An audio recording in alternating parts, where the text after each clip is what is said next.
ಅಣ್ಣ ಹತ್ತಿರ ಕರಿಬೇಡಿ, ದೂರನೇ ನಿಲ್ಲಿಸಬೇಕು.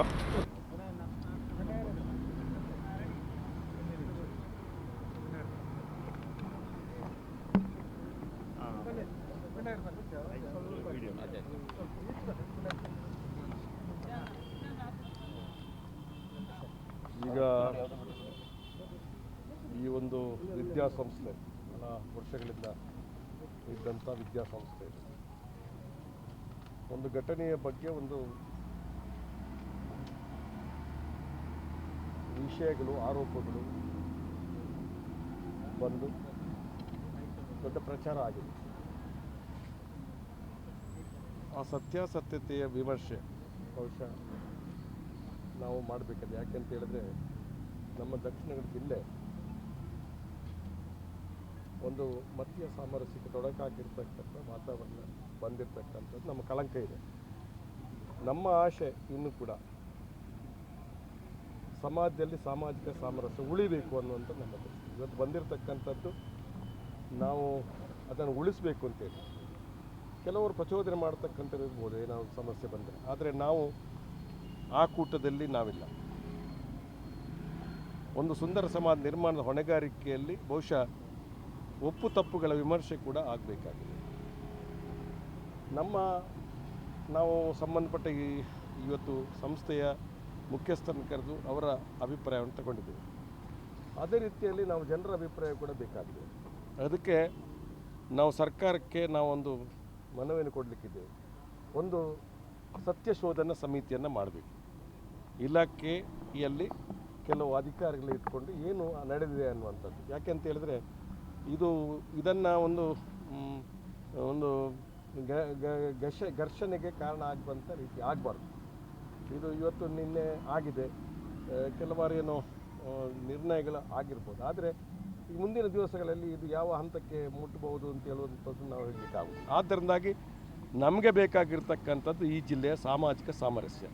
ಯಾವುದೇ ಅಹಿತಕರ ಘಟನೆಗಳು ಆಗಬಾರ್ದು, ಯಾರು ಮನುಷ್ಯರ ಮಧ್ಯೆ ಜಗಳ ಆಗ್ತಕ್ಕಂಥ ಕೆಲಸ ಆಗಬಾರ್ದು.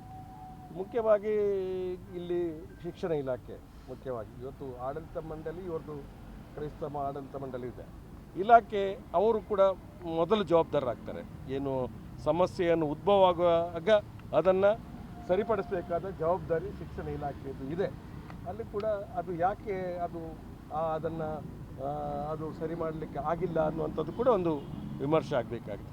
ಅದೇ ರೀತಿಯಲ್ಲಿ ಇವತ್ತು ಮಕ್ಕಳ ಮನಸ್ಸು ಅಂತ ಹೇಳಿದರೆ ಪರಿಶುದ್ಧವಾದ ನಿಷ್ಕಲ್ಮಶವಾದ ಮನಸ್ಸು ಮಕ್ಕಳ ಮನಸ್ಸನ್ನು ಏನಾದರೂ ಹೇಳಿ ಪ್ರಚೋದನೆ ಮಾಡ್ತಕ್ಕಂಥ ರೀತಿಯಲ್ಲಿ ಮಕ್ಕಳನ್ನು ಇದಕ್ಕೆ ಬಳಸುವಂಥದ್ದು ಬಹುಶಃ ನಾವು ಬಳಸುವಂಥದ್ದು ಆಗಬಾರ್ದು. ಮುಂದೆ ಯಾವುದೇ ಸನ್ನಿವೇಶ ಮಕ್ಕಳು ನಾವು ಹೆತ್ತವರು, ಪೋಷಕರು, ಊರಿನವರು, ನಾಗರಿಕರು, ಸಮಾಜ ಅವರು ಯಾರು ಮಾತಾಡಲಿ, ಶಾಲೆಯ ಮಕ್ಕಳನ್ನು ರಾಜಕೀಯವಾಗಿ ಬಳಸ್ತಕ್ಕಂಥದ್ದು ಆಗಬಾರ್ದು. ಅದೇ ಯಾವ ತಪ್ಪು ಒಪ್ಪಿನ ಬಗ್ಗೆ ನಾನು ಮಾತಾಡ್ತೇನೆ. ಬಳಸಬಾರ್ದು ಅನ್ನುವಂಥದ್ದು ಎರಡು ವಿಚಾರಗಳು ನಮ್ಮ ಮನಸ್ಸಲ್ಲಿ ಬಂದಿದೆ ಇವತ್ತು.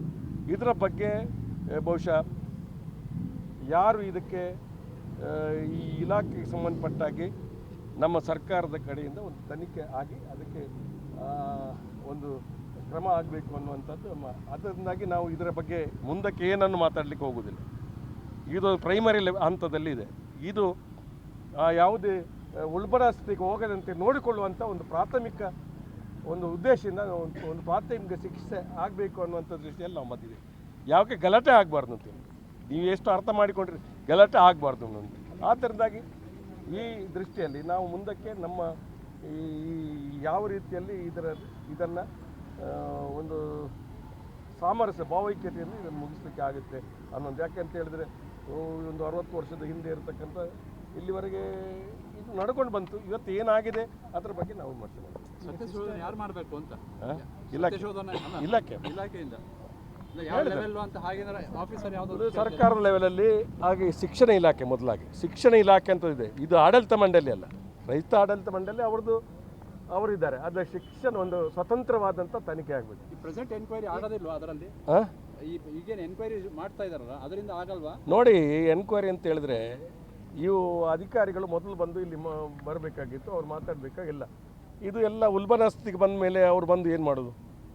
ಯಾರು ಒತ್ತಡದ ಮೇಲೆ ಮಾತಾಡಬೇಕಾದ ಅನಿವಾರ್ಯತೆ ಅವರಲ್ಲಿ ಕೂಡ ಇದೆ. ಅವರ ಜೊತೆ ಬರ್ತಕ್ಕಂಥ ವಾತಾವರಣ ನಿರ್ಮಾಣ ಆಗಿದೆ. ಅದನ್ನು ಒಂದು ರೀತಿಯಲ್ಲಿ ಸ್ವತಂತ್ರವಾಗಿ ಅವರು ಮಾಡಬೇಕು. ನಾವು ಯಾರ ಪರವಾಗಿ ಮಾತಾಡ್ತಕ್ಕಂಥದ್ದಲ್ಲ, ಸ್ವತಂತ್ರವಾಗಿ ಅದು ಒಂದು ಆಗಬೇಕು ಅನ್ನುವಂಥ ಮಾತು.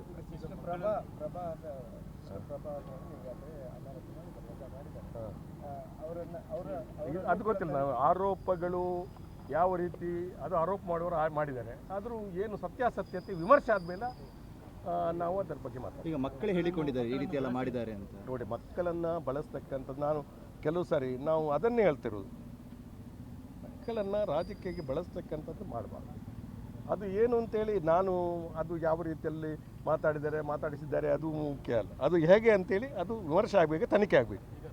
ಜಿಲ್ಲಾಡಳಿತ ಸ್ವಲ್ಪ ಅದನ್ನೇ ತನಿಖೆ ಮಾಡಬೇಕು. ಯಾಕೆಂದರೆ ಪ್ರಾಥಮಿಕ ಲೆವೆಲಲ್ಲಿ ಈ ಮಕ್ಕಳ ಒಂದು ಶಿಕ್ಷಣ ಇಲಾಖೆ